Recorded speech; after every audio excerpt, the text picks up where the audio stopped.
बारामती लोकसभा मतदारसंघामध्ये सुप्रिया सुळे यांच्या विरोधात कोण निवडणूक लढवणार याकडे सर्वांचे लक्ष होते। मात्र आज सकाळपासून बारामती शहरामध्ये सुनेत्रा पवार यांचे बॅनर लागलेला विकास रथ हा बारामती शहरातून फिरत आहे। त्यामुळे सुनेत्रा पवार ह्या सुप्रिया सुळे यांच्या विरोधी निवडणूक लढवतील असं चित्र बारामतीमध्ये निर्माण झालंय। आपल्यासोबत काही बारामतीकर आहेत, आपण त्यांच्याशी बातचीत करणार आहोत। आज हा विजय रथ बारामती शहरातून फिरत आहे। तुम्हाला काय वाटतंय, सुनेत्रा पवार यांची उमेदवारी निश्चित झाली? उमेदवारी निश्चित झाल्याची शक्यता वाटते या रथ फिरतो याच्यावरून। पण एक आहे की जे काही आजपर्यंत पवार साहेबांनी पहिल्यापासून सुरुवातीपासूनचं जे काम केलेलं आहे ते बारामतीच्या विकासामध्ये वैभवात भर टाकणारच आहे।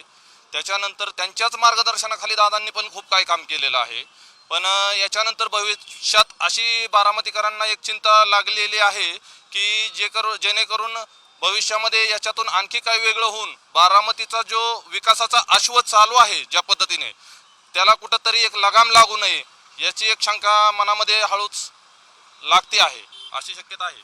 तुम्हाला काय वाटतंय, बारामतीकर कोणाच्या पाठीमागे उभं राहतील? बारामतीकर दादांच्याच पाठीमागे उभं राहणार। कशावरून? नाही थांब लोक दादांचं लोकल संवाद साधारण आहे, सर्वसाधारण लोकांबरोबर मिसळतात। सर्वसाधारण पवारसाहेब वरच्या लेवलवर राहतात, सुप्रिया सुळे वरच्या लेवलवर काम करत असतात, त्यामुळे दादांचा संपर्क जास्त आहे। आणि त्यामुळे सुमित्रा पवार यांचा बी गावगाव जाऊन संपर्क असल्यामुळे माझ्या हिशोबाने तर सुमित्रा पवारच विजयी होतील। आज बारामतीमध्ये सुप्रिया सुळे देखील आहेत, अजित पवार आहेत, दोघांचे देखील शक्ती प्रदर्शन जोरदार सुरू आहे। याविषयी काय सांगा? काय नाही, दादांचंच होईल। तुम्ही काय सांगाल? आज अजित दादा बारामतीमध्ये मोठ्या प्रमाणात शक्ती प्रदर्शन करतात, सुनेत्रा पवार यांची उमेदवारी निश्चित करताना का मिळाला? पवार साहेबांच्या मार्गदर्शनाखाली जो बारामतीचा विकास झाला आहे तो दादा साहेबांच्याच मार्गदर्शनाखाली झालेला आहे। दादांना संधी दिल्यामुळं दादा विकास करू शकले। दादांच्या ऐवजी दुसऱ्या कोणाला जरी संधी मिळाली असती तरी तेवढा विकास झाला असता, असं आहे। पण आता जे दादा सांगतील तेच होणार आहे बारामतीत। सुनेत्रा पवार यांची उमेदवारी आज निश्चित होऊ शकते का?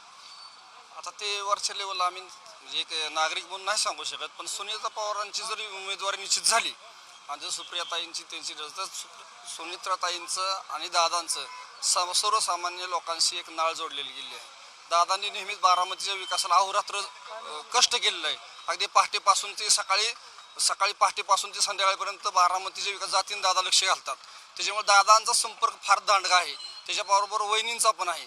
ताई नेहमी वरच्या लेवलला काम करत होत्या, केंद्रामध्ये काम करत होत्या। ताईंचं लक्ष विशेष म्हणजे दादा खाली असल्यामुळं विशेष म्हणजे वरती लक्ष होतं त्यांचं।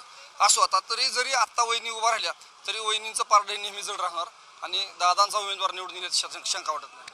तुम्हाला काय वाटतंय, बारामतीकर कोणाच्या पाठीमागे? मला कोणाचं काय सांगता येणार नाही।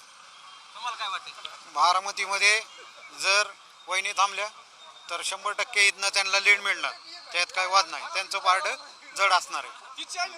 एकूणच या ठिकाणी आज बारामतीमध्ये राजकीय वातावरण तापलं आहे। मात्र आज दुपारी जो कार्यकर्ता मेळावा आहे या मेळाव्यामध्ये अजित पवार सुनेत्रा पवार यांची उमेदवारी जाहीर करतात का याकडे सर्वांचे लक्ष लागले आहे। मंगेश कचरे, साम टीव्ही न्यूज, बारामती।